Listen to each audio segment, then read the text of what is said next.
And go. Well, good evening. My name is Tribble, alongside Froskurinn, and we're going to talk about tonight about the LPL, a little recap about the first 5 weeks and the upcoming week. Thank you for joining. No, thanks for having me. Yeah, you're welcome. Um, let's talk about the first 5 weeks. There's a New Year break right now in China and Korea, and there's been a lot of Koreans coming over to China. What is your view about that? About the impact on the league itself? Um, I mean, we've had the Korean exposition, or not exposition, Exodius kind of happened before the major one. Obviously, the news lines are all about the Samsung White members like Dandy, Mata, Imp, Pawn, all of them coming over. But we formerly had people like Soet, or not Soas, Axine, Ninja, Zero, Insec, more famously, and I believe that they got the 8 awards at the Demacia Cup for being like the best foreign talents that came into the scene. I think Zero got it. Yeah, true, true. So I mean, it's not super new. It's kind of the bigger one because you have bigger name titles, but it's kind of the old same song and dance. And you can almost say that the Starhorn Royal Club series, the fact that they made it to finals of the World Championship, was almost a catalyst for confirming that these hybrid rosters could work. Although we've seen a lot of mixed success recently because I believe only 3 teams in LPL right now are full Chinese teams. Yeah, that's true. Only 3 teams right now. There's a lot of Koreans coming into the scene, and if we look at because the whole Samsung Y team has gone to China, and also the Samsung Blue team, and they're like mixed results if you look at personal performances. For example, I was a personal fan of Spirit, and I don't know, did he make the wrong choice going to TWE, or what is it in your opinion? What went wrong there? Well, Team WE is an awful team right now. I mean, effectively, you had formerly it was Salmei in the top lane. They had Axine in the jungle, Ninja in the mid lane, and then it was Wei Xiao and Conan, famously. So Wei Xiao and Salmei, obviously big fans or big names in the World Elite branch. But their former Koreans were Ninja and Axine, and they wanted to do this because they wanted 2 Koreans that could speak the same language for having that jungle mid synergy thing. But they actually benched a. There's a little bit of controversy. They benched a guy named Sukum, who was always thought to be the better mid laner, but World Elite was one of the first to kind of import the Koreans and bring over Korean coaching. I believe he doesn't coach for them anymore, but they've formally brought over Hero. And then from then, they just decided, hey, Salmei and Wei Xiao, they're going to retire, so nothing you can really do right there. We're going to pick up STYZ. That's a great acquisition. He's really well known in the scenes, thought to be a very strong AD carry. They keep Conan until they recently subbed him about 2 weeks for Yushe, which was the support for World Elite Academy. Very good player. So that's kind of an upgrade now, but it's like out of the 2 pieces that you're going to keep on the World Elite roster, you're going to keep Ninja, who is frankly a mediocre C tier Korean player, and you're going to keep Conan, like one of the worst supports in LPL, which of course he's now been replaced. But it was kind of weird that they did that. Obviously, Spirit's going to be an upgrade over Axiom, but there's not much he can do when he's sandwiched between Aluka, formerly of Positive Energy, and Ninja in the mid lane. It's like if we don't get STYZ going, if Spirit and STYZ can't figure it out and find the carry late game, they're pretty much done for. Well, if you got like a mediocre mid laner, then it's pretty much done deal. I mean, those are the carries. If you look at teams like OMG, Snake, what else? EDG itself, with Pawn, they are the I don't want to call them hyper carries, but they really take the team, on their shoulders, and they just lead on. And if you got a really bad mid laner like Ninja, it's like it's done deal, despite the fact that you have a Spirit running around in the jungle. And what I'm thinking about is like, I mean, Spirit is not an inexperienced player. I mean, he's been around for a long time. I mean, he should have known what was going to happen. I think in the near future or in the beginning of this season, doesn't he?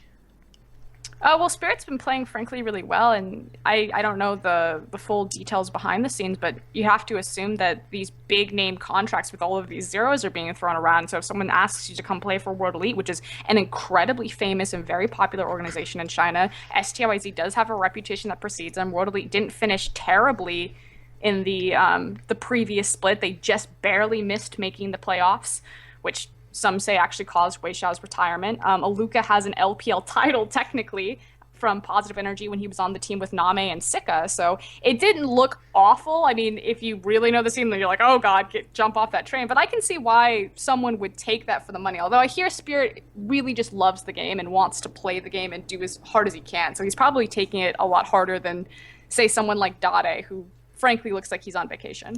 Yeah, well, it looks a little bit like Invasion of the Body Snatchers is actually real, you know. It's just you see the name, but it's like it's not him. It's just not him. So it's no, Dada is just that's a totally different story, really. I'm really disappointed actually in the way he's playing. Despite the team performances, I mean his individual plays is really sloppy. Oh yeah. Dade, I mean the consensus is that Dade doesn't care, but the thing is I almost want to attribute that, because where are you going to draw the line of like, yes, this is a good player? Dade would probably go down as one of the best mid lanes to ever play the game, just because of how creative and how powerful and what a driving force he was for Samsung Blue, and his ability to maintain and control his cooldowns and use them at the exact appropriate time to make like the greatest impact and be super efficient. He defined a style in the mid lane, running his ghost flash on a bunch of those champions, but if you are brand new to League of Legends and you don't have a context of Dade in Samsung Blue, and you're just like, this is your first introduction to Dade on Masters 3, no one is going to say that guy's good. Like you could tell this person, be like, oh no, that's Dade. He used to be really good. He just doesn't care anymore. They're just going to be like, why are you bullshitting me? What is this guy doing? He counterpicks himself. He mechanically fumbles all the time. Sometimes he gets like really upset. Like there's been a couple of games where you could just see on Dade's face that he's just like pissed off, and he'll like come out and be like, oh, there's Dade, but never stays around for long. No, really, no. What you say, like he is one of the best mid laners that I've seen playing in Korea. And when I talk about Samsung Blue, you know, despite their performances on Worlds 2014, I was really like, I'm still convinced that they have the best team fighting team. You know, the way that they, you know, anticipate on the situation and everything.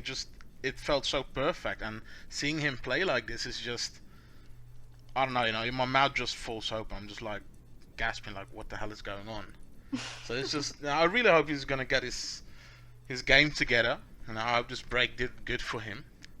And one of the things, you know, when you talk about, for example, LGD, I mean, they got Acorn and Flame in the top lane, which to me is such a pity that you have two of the best top laners.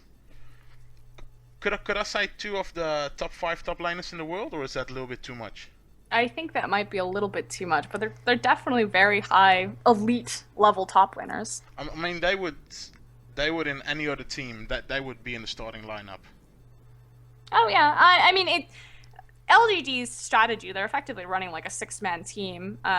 The only weird thing is the fact that they run very similar strategy. Like this is the only tick against them that I'll give, is that they run the exact same strategy despite if it's Flame or Acorn in the top lane. They don't change up champion pools, they don't change up dynamic of the team or anything like that. And so that's kind of weird, but I understand like the principle of it. Like if we have these two amazing different styles and players, like there's no way that a team can plan for us, because it's one game you got the carry top, Flame comes out, put him on the cannon, he's ready to go. Second game you've got Acorn, we'll put him on his Rumble, it's this more utility teleport style, but they just lane swap Flame, and somehow Acorn gets Aurelia and Kennen. I don't understand. It's bizarre. The funny thing is, I've been checking the records of the first 5 weeks, and they picked Na. Flame played Lissandra, I believe, twice, and then they picked Rumble and Aurelia. So they played the same champions, and also, you know, the kill participation is pretty much the same. The KDAs are pretty much the same. So, you know, it's not really beneficial, I think. I mean, they're not old guys. It's not like they get tired after 40 minutes of playing a game, you know? I mean, I think it's quite a shame that you got two of these talented players just on one team. I think it could be very much, though, that LGD is still experimenting and trying to kind of figure out the correct dynamic. I mean, we won't really see if this comes to fruition, if they're able to play like a 6-man team and change their style drastically till playoffs when it really matters, because top 8 teams make it now. So we could possibly see them like, oh, okay, that's why. Because obviously switching off every other game, you want to give your players as much, in Korea, obviously they call it booth time because they have the soundproof booths, but it's not the case in LPL, just as game time. Basically, I mean, it all matters if you're going to go to Worlds at the end of the year, right? Top 3 teams. That's all that matters, so Maybe we're just, running a little bit ahead on them, on those teams. And what I found a very, very interesting team, by the way, is Vichy Gaming. You With, like I mean, you with like Mada and Fiji. Dandy. Yeah, well, it's not that I really enjoy. No, that sounds so negative. It's not like I don't enjoy them play, but I expect a little bit more from Mata and Dandy, especially from Mata. I don't know if it's the fact that he's not playing with Imp anymore, but I expected a little bit, more aggression actually from him in the games, more successful aggression, to be honest. And I'm seeing too many different results actually. It's a little bit mediocre if I look at the team itself. It's personally it's a little bit, yeah, disappointing actually. I don't know how you look at it. Well, I wouldn't pin it on Mata or Dandy at all. I would say probably the most serious crime against them is the fact that they're running Vasily, especially in a region that has someone like XQ that's sitting on the bench, which is the former AD carry of LGD that Imp replaced. XQ is very, very good.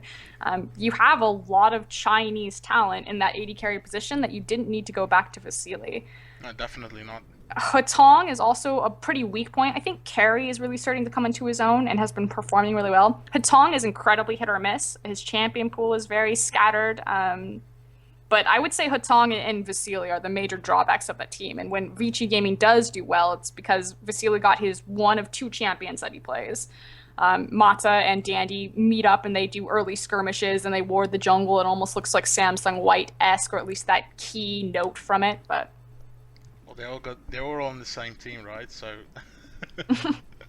now, what you say, really, Vasily is really, I think, one of the weirdest AD carries to see him in trying such a lineup actually, especially with acquisitions such as Danny and Marta together. I think it's not really benefiting also Mata. I mean, I think he at level of playing, he's a support who's in gameplay wise, I think a few levels higher than Vasily. And it would just be better to suit him up with an AD carry, which is just more talented, who's got a wider champion pool, who just got a little bit more game knowledge. Also, than Vasily, it's just, I don't know, it's just not fitting really well.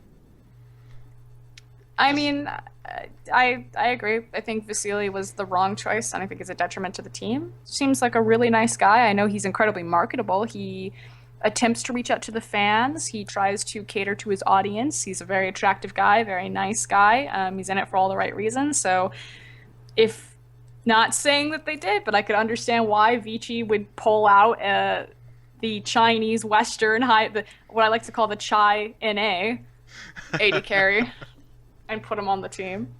yeah, it was really And he well. has some really good games. It's just that it's a consistency issue, which is kind of the overarching theme for Vici Gaming. It's like you see amazingness from them, and then they completely drop the ball the next week. No, for example, like against OMG, they didn't really play that bad. OMG is just a better team, but you saw some positive things, but it's just not. I don't know. I'm just not catching it. I'm just not feeling the vibe with them. I don't know. It's totally different when I look, for example, at a team as King, which is a little bit more at the bottom of the standings, but still, it's quite a lot of joy to watch actually. Yeah, it's been kind of interesting, and that's LPL. People try to watch it from the perspective of like North America and EU and kind of weight the standings and look at how it all shakes out. But it's a different culture over there, and how they It treat is. the league is entirely different. So No, definitely. Well, let's see the final three actually, or the top three in China right now: EDG, OMG, and Snake. Snake being the big newcomer, hmm and actually the only one who took off a set from EDG. Actually took off a game, and in fact 2 games from EDG. How do you rate the top three right now in China, despite the standings? Snake or who would I put as the top three Yeah, teams? how you put as the top three teams right now? I would probably say EDG, LGD, and OMG. I think Okay. LGD is the better team, even though they split 1-1 with OMG. I think they're more diverse in their strategy. I think that they made a couple of blunders in their game against OMG, but I think in a best of 5, LGD would beat OMG right now. I have to agree. Unfortunately, I'm a big OMG fan, but I have to agree with you. It's when I watch OMG play. I mean, they did pick out the Maokai support, which was really surprising to me. I don't know how it was for you when they just suddenly picked it out. I just had a flashback to the Braum jungle from last year. Hmm. I was like, alright, can work. Well, it worked pretty good. But the thing with OMGs, what I'm feeling is like, sometimes I feel like I'm getting trolled in one of their matches. That's pretty accurate. They are definitely trolling. It's the only thing that is lacking is an Urgot pick, something like that, or I don't know, Twisted Fate jungle. That's the only thing missing. That would make it perfect. But it's like, for example, the King matchup, they obliterated them in game 1 with the Hecarim top, and then game 2 comes along, and it's like a 50-minute suffering if you're an OMG team member. It's like you're just watching them, you're like, oh my god, so passive, like not caring at all. And they pull it off eventually with the Baron steal and everything, but it's just, I don't know, what is it that they're just not, as if they don't want to play, I think that's really costing them a lot of points already. Well, their team makeup drastically changed when they picked up the acquisition of Uzi, because traditionally they've been a triple threat team with their jungler and their 2 solo lanes, and kind of ganking and skirmishing around that. But now they're spending a lot more time bottom. Going is getting camped. Even in the GT game, he got beat by Let Me, and even Carry at one point, because he just got ganked repeatedly. And normally Loveling's there to counter gank for Going, and this time it's not happening because Loveling's trying to cater to Uzi in the bot lane a little bit more. So that's definitely a big growing pain. I think that there is still like a second gear that we have only seen glimpses of, particularly in the Snake set from OMG, where they just turn it on. It's like, okay, that's the really scary team. That said, their strategy is still rather lacking. Their pick ban phase has never been strong, still fairly weak, and their wording is actually pretty devastatingly weak right now. Yeah, that's. I don't even think I should mention that. That's just, just ignore that, because it's terrible. Yeah. It's really terrible for a team that's in the top 2, because it shares second place with Snake. The funny thing is about OMG, what you say, it's always been about Loveling, Cool, and Going, and now with Uzi in the team, I don't really feel like they let him be that fourth big member. It's more like it's still us 3, and Uzi is just a great AD carry, and he can do it all by himself. Despite that, he does get a lot of ganks on the bot lane. It still feels like it's about those 3, or am I getting that wrong? No, I definitely think that there's a case to be made for that, especially when they put Uzi on Severe, because he effectively becomes like PvE, just goes top lane. And normally when you put a Severe in the top lane, it's to try to ramp them into level 6 so they can then come down and join the team because he got the solo EXP. When they put Uzi on Severe up at the top lane, they just like leave him alone for 25 minutes. He comes back, he's got like near perfect CS, but it's like, oh right, we have an AD carry. Okay, let's play. Yeah, that's the thing, most people maybe be watching this, maybe be LCS fans, and they've seen Worlds, and they've seen Uzi, playing on that Tristana, just literally jumping forward, using your escape to attack, and just going ham on people. And now you see what you say, you see him on a Civi, you see him farming for 15-20 minutes, and I'm really like, what the hell is going on? I want to watch this guy play a hyper carry, or just play something aggressive and just go crazy in lane. I'm really not feeling it. I'm really feeling like they're not using his strengths to a proper use in the games. A big problem also is the fact that they don't have necessarily the strongest support. Lua right now, he's not zero. And Uzi, historically, yeah, he's been that guy that's very flashy, and he'll jump forward almost in a Vasily-esque. His ability to calculate how quickly cooldowns are of like the enemy team, like where his threshold is I can step forward and I know that this cooldown won't be up to lock me down, so I can push the envelope just that much harder and be this much more aggressive is pretty amazing to watch. I will give that to him. But I value AD carries that are able to self-peel for themselves, like, and just be self-sufficient, like Wei Xiao, like Name. Yeah. Exactly. And I've never seen that from Uzi, and I think that there definitely is growing pains that show in OMG's overall team fighting and their inability to give that to him. And I don't know if that's simply through the support position or the fact that Going and Loveling and Cool never really peeled for San, but you can definitely see that there's some miscommunication of, okay, are we peeling for Uzi, or are we sticking onto our targets? Are we falling back for him?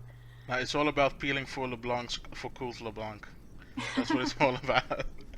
Now, what you mentioned, Lewis not the strongest, but I mean, it can be worse than Dada. No, it can't. It just can. So, And But he's not. It's just he's a mid laner. He has a very small champion pool. There's a reason why he played mostly Annie, although we've seen the Maokai, and he's a mid laner. He plays Annie. yeah, but by the way, about that Maokai pick, um, if you see Maokai in other team comps, if you see it in solo queue, it's a big fat tank who just gets unkillable, like a Mundo, and yeah, he does give that 20% damage reduction, but I don't know. How do you look at that pick as a support player? OMG, 100% of the time picks that pick into Rumble, and it makes sense the fact that carry top laners are so in right now, and you don't want to put someone like Going who is so vital to that team. Like, you don't want to weaken him by putting him, like, Maokai's not an off meta pick, but it's just not in super meta right now. Not when you can play someone like Rumble and Gnar and Aurelia and Lissandra and things like that, Kassadin. So they don't want to cripple their power there, so they put the Maokai onto their support position. And it's interesting because, like you said, you brought up the 20% CDR, so you have to think your support is still getting so many stats for the amount of gold that's actually going into it. It's so cost effective. It's almost like a Trundle support in that instance, which sounds really weird, but stay with me for a second. Yeah, like his ultimate, it just gives him free stats. So you have a guy who's building like Sightstone, and he's got his Targans, so his gold is way limited, but he's still able to be that super tanky frontline, or at least absorb a lot of that AoE damage that Rumble's going to put down, as well as be very easy to use. He's got a targetable CC, and leveling is a big Lee Sin player, and effectively, if a Maokai hits the Twisted Growth, that's a free Sonic Wave. There's no way you're going to miss that. So it's interesting how they use it and how they think about it, but it always comes out against Rumble. They have never not picked the Maokai support unless there was a Rumble on the enemy team. I mean, really, I just mentioned the Brom jungle, everyone was pretty much like, wow, what the hell is going on? That they played that perfectly in that team camp, and also with the Maokai. Thresh.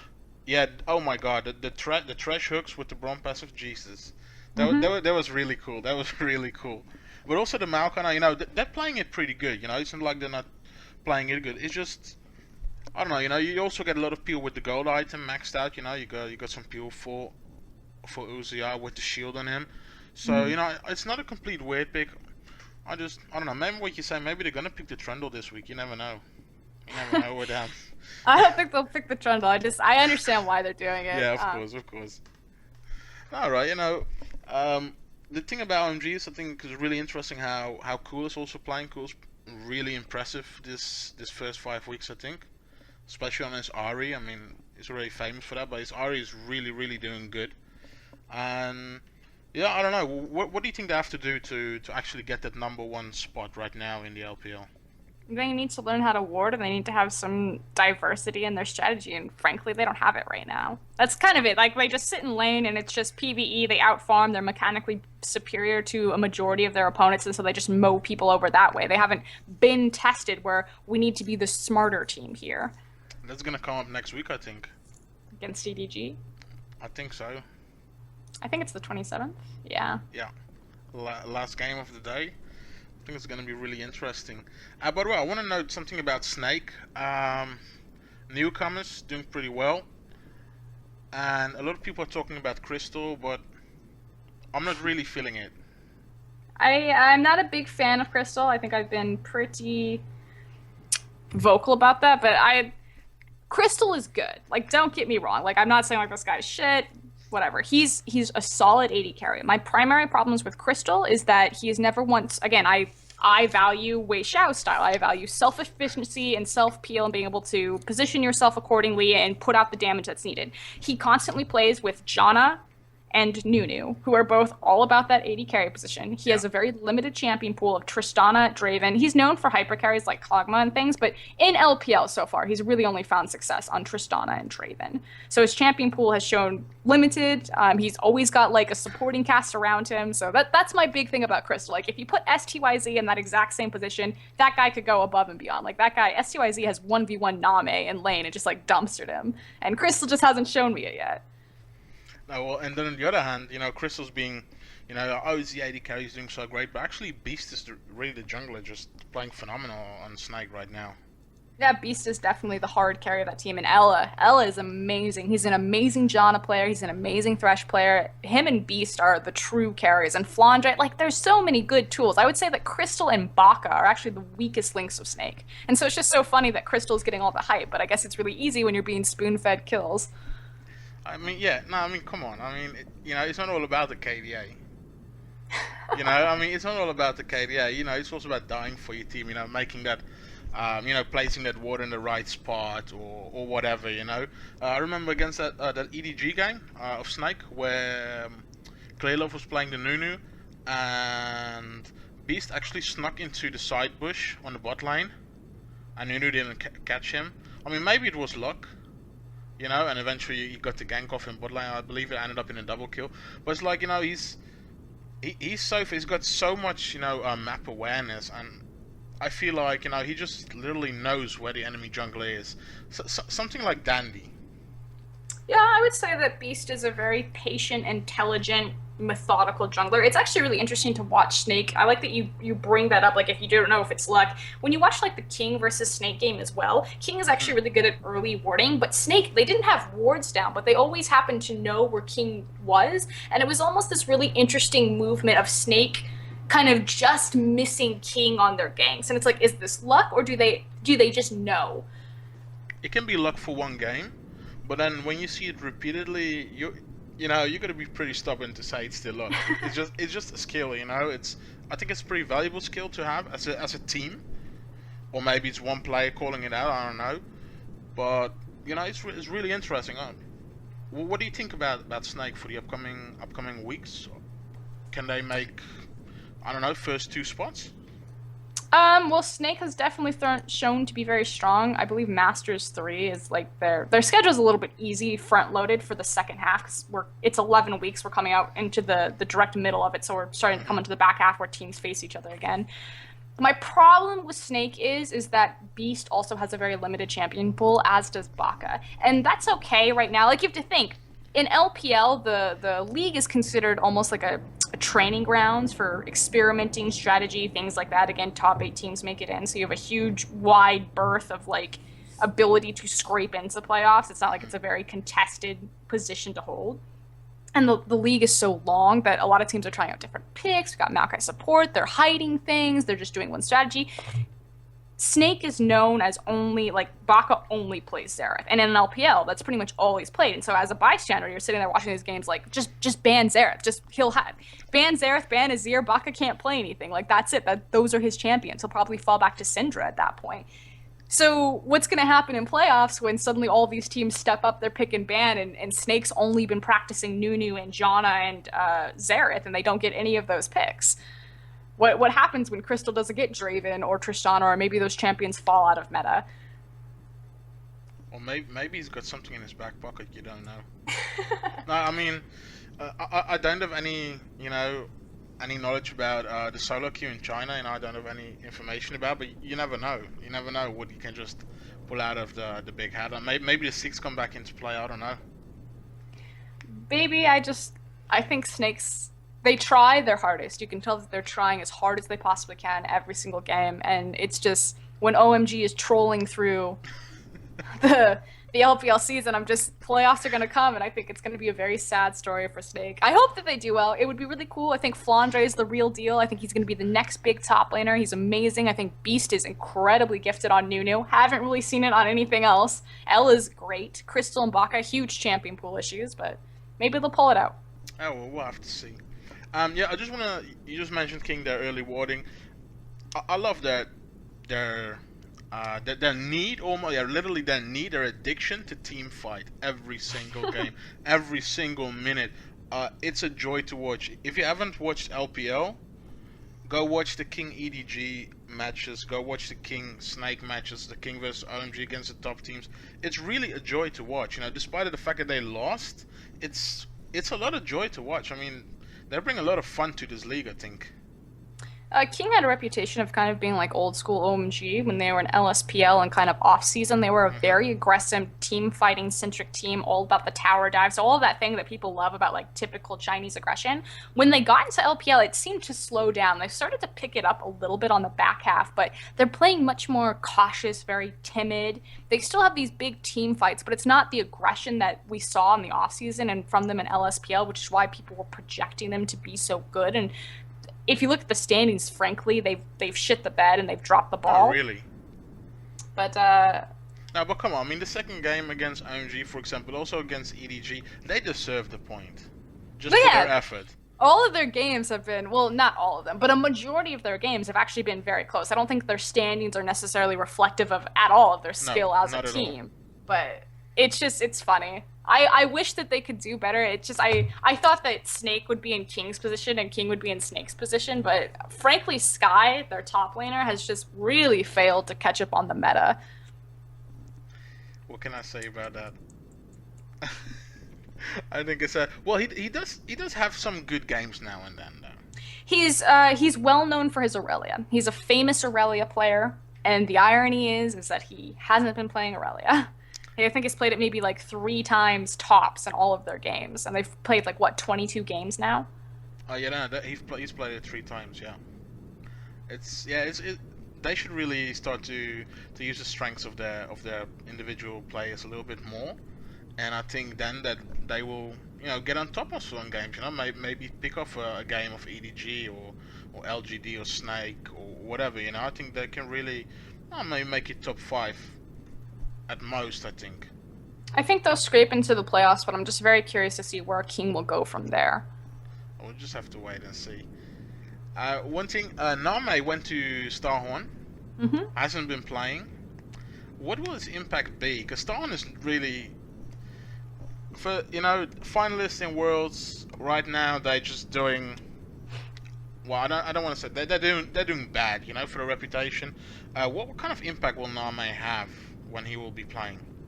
I mean, the idea is that they're scrimming with Name. Name comes back in March, so there shouldn't be any sort of growing pains or grace period where they're kind of fumbling and trying to figure it out. They should already have this all set up because they've been practicing with him, Hmm. just haven't had the games.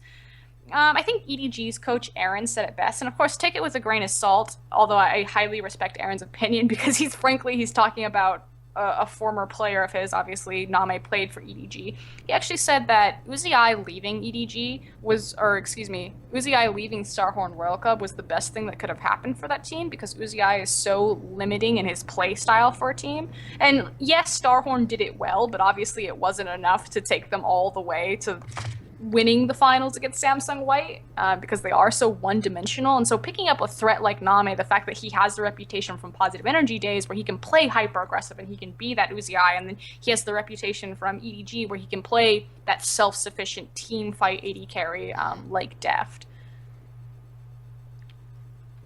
Yeah, I think that's a really good point you're making. Name getting back. Will you think that his reappearance then, or his appearance in the starting lineup, that Starhorn will get in top 3 of LPL? I don't know about top 3. It's really hard to call because Korn has not been performing right now, and Insec is the shot caller. And right now, that's kind of what it looks like they need to fix is their shot calling. It's a huge issue. Cola has stepped up very big though. And Name isn't a shot caller, so he's not going to fix any of those problems. Yeah, HYY and Wei, his replacements, have been lackluster, and so you're going to see an immediate upgrade there. And Zero and Name is a devastating bot lane. Well, But Name we'll see. will dodge. He will dodge everything, so they don't have to worry about their AD carry getting caught out. I think Exactly. that's a big thing. I think. So, yeah, I think we'll just have to wait and see. I really hope that Name is going to shine again like he did last split. I'm really looking forward. I'm not a big AD carry fan to watch them, but watching Name play, watching every good player in his position play is just a joy. So yeah, I hope he still got it. I'm sure he still has it. All right. Well, last team actually I want to evaluate a little bit on is EDG. Okay. I don't know if there's much to say about them except for the fact that for me they feel like together with GE Tigers from LCK, I think top 2 teams in the world at this point. I would definitely say so. Especially Pawn actually. Pawn has made the biggest impression on me out of, I think, that whole lineup. Really? You're gonna go for Pawn? Yeah, I'm gonna go for Pawn. I'm sorry, in the Pawn hype train. I just Actually, no, go I actually ahead. think Pawn is their weakest member right now. Really? Mm-hmm. Okay. No, please explain. Okay, EDG historically was known as Baby Blue because of their likeliness to Samsung Blue and their ability to 5v5 team fight. That's what they were famous for. They did exactly what Samsung Blue. Get down 10k gold, didn't even matter because their team fighting was just amazing. A big part of that was their former mid laner, Yu. Pawn cannot 5v5. He's not very good at it at all. In fact, in the earlier weeks in LPL, you saw a lot of struggle from EDG where the games were a little bit closer when they tried to 5v5 and they just fumbled because there was lack of target focus, bad peel, things just weren't falling as beautifully as they should. So they immediately kind of redid their style, and now this is kind of the style that they have going forward, and it's much more skirmish-based. Which, if you think about Samsung White was an entirely skirmish-based team. It was Pawn, Looper, Dandy, and they would get an advantage top lane and get the teleport advantage for Looper because Looper was known as the teleport king, and then they would immediately transition pressure into the bottom side of the map to force the 4v5 advantage or the numbers advantage with the TP threat. But it was always like, think about Starhorn Royal Club Samsung White and just what happened in that game. There was never a true 5v5. It just got so out of control in these 2v2s, these 3v3s. So Pawn excels in these tight little skirmish corridors. And so they put him on champions like Vygar most recently, and he just like straight up walks into the enemy jungle and just like finds the jungler, kills him, and just pieces out. But it's not Pawn with the team like laying down the perfect stun for Def to come in or setting up the perfect fill for Clearlove. It's just him kind of doing his own thing. So I think he's being used quite effectively in EDG, but there was definitely huge growing pains in figuring out how to work around Pawn and his limitations. But it's a lot of joy. What you mentioned, the Samsung White style. That's exactly what I love about this EDG thing. That's exactly what I love. It's not about those 5v5s, it's about those skirmishes. The roaming to the bot lane or to the top lane, you know, getting into that 3v3 or that 3v4 outnumbering. It's really a joy to watch. And especially, you know, him having that synergy, of course, with Daft, you know, having played with him. And actually, Koro doing a really, really good job, I think, also at EDG, with his teleport play, with his Gnar play. It's really a joy to watch. I mean, the skirmishes are just... that's why I started watching LPL. That's what I loved. The skirmishes and the big team fights. And, yeah, you know, if you're not that good in 5v5, hey, if they can skirmish it out every single game, why not? Yeah, and EDG, they're really good at it. Clearlove is... People always criticize for Clearlove for being a jungler, and they like to shit-talk Clearlove a lot, but fact of the matter is that guy's pedigree is incredible as far as League of Legends is concerned. I mean, he was on World Elite and EDG, both amazing dominant forces. World Elite domestically and globally undefeated for like 6 months or something like that. They did have their period where they fell off for a few months, but then the team splintered up due to drama and created EDG, and Clearlove went over to EDG, and immediately EDG, domestically, incredible. Didn't perform well on the world stage. They don't have a ton of international experience, but Clearlove's reputation, a lot of people make fun of him, but a lot of people Monty is his biggest fan. Oh yeah, Monty loves Clearlove, favorite player. But a lot of players haven't achieved what Clearlove has put down, and he is the shot caller for EDG, so they're the smartest team right now, and he's a big part of that. Now, I mean, what you mentioned, he's a shot caller. They won LPL summer last season, hands down the best team in China. And I think if they would have continued with how do you say that, with that style, with that aggression that they had, I think they could have made it to the finals of Worlds. I don't know, you know, we'll never know. But you know, now again, they're in the first spot. I mean, Clearlove is really making a big impression, you know, carrying his team, because shot calling is maybe even more important than your KDA, you know, getting that 5-0-10 or whatever, you know. I mean, you're making the call, so he's really something to not underestimate. And what I also like about EDG is actually Mouse. I actually really like him on his Annie. He doesn't. They actually replaced Mouse though. They've played with Mako for the last 3 weeks. Oh, yeah, that's true. Well, I've watched some older games. I like him on his Annie though. And it's good to have that, you know, to have quite a decent support in the sub. But when we talk about the subs, it's still really a pain to watch to have you sitting on the bench actually, despite having Pawn there. I don't know. I think it's a shame. That's what I said about Acorn and Flame. I don't know. I think it's quite a shame to have such talented players just sitting out the games, having other guys playing it for them. So that's actually about the first 5 weeks. What do you expect for the next week to happen, actually, especially the big game between EDG and OMG? What can we expect? I expect that EDG will just dance circles around OMG. I think the first game will be very strong in favor of EDG, and then the second game, OMG might make a struggle back. Like Cool might get upset and try to get a priority pick. Although I think the patch might shift, so I'm unsure if it's going to be Ari's patch still, or if it's shifting over to 5.2. I believe We'll see. I believe it's gonna go over to the next patch. Well, that is a huge kind of nick against OMG, because Cool is a huge Ari player, and Ari was incredibly dominant and very powerful in the latest patch. So. Well, he can always play Yasuo, right? That's his signature champion. So. Oh yeah, that's don't let anyone tell you otherwise, especially not Cool. No, right. So you expect a 2-0 for EDG then? Yeah, I expect a 2-0. I think if OMG does win a game, it'll be the second one. Alright, so no crazy Fist jungle pick from Loveling or the Trundle support?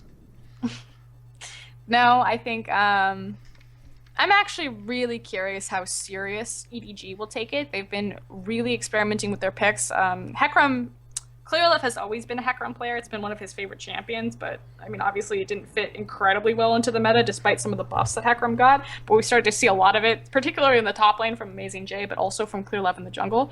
I'll be curious if they maybe go that route, or if Clearleft's going to kind of stick to his Nunu. And also, like, the Vigar. It's been kind of weird. Well, I'm a big Nunu fan. I love the Nunu, so whenever Nunu gets picked, I'm just happy. The cheeky invades, the bastard dragon steals, the consume smite, just awesome to watch. I mean, it really pisses you off, doesn't it? If just a Nunu walks up to your dragon, just consume smites it, and either just flashes away or drops disrespect. That's just, I mean, come on. You won't smash your PC there on the stage, I mean, but still, you got pretty mad. Nunu swag. Yeah, Nunu swag, man, all the way. Let's see, LGD is also playing Gamtee. We expect a 2-0 right there, I think. Whoa, Gamtee has made a lot of upsets. Well, they have. They have split against quite a few teams. Yep, they split against OMG. The interesting thing about Gamtee is they finally have their full roster, and since they've had their full roster, that's actually when they've started really kind of shining and splitting with these big teams. Yeah, I still think that they're fairly weak, but their new mid laner, Angel Beats, or formerly Angel Beats, now Shaihu, is actually really good. He's the youngest player in LPL, which there's already a bunch of rumors and jokes about, like, how old are these players really, and people pointing fun at that. So the fact that we now finally have a player that was actually barred from playing, he was so young, it's like, how old is this guy really? You never know. Maybe they just, it happens a lot. Maybe they cheated his birthday, I don't know. So what do you expect for the LGD Gamtee game then? A split? No, I expect LG to win, but if someone's gonna upset, Gamtee has been. They're fun. They play Azir really well. If you want to watch a really good Azir player, Shaihu is a really good Azir player. He's much better at Cool, or much better than Cool at Azir, that's for sure. Well, Cool's not really fun to watch on Azir though. You mean when he like ults his team into like a little corridor and they all just die in air? Yeah, it's awesome.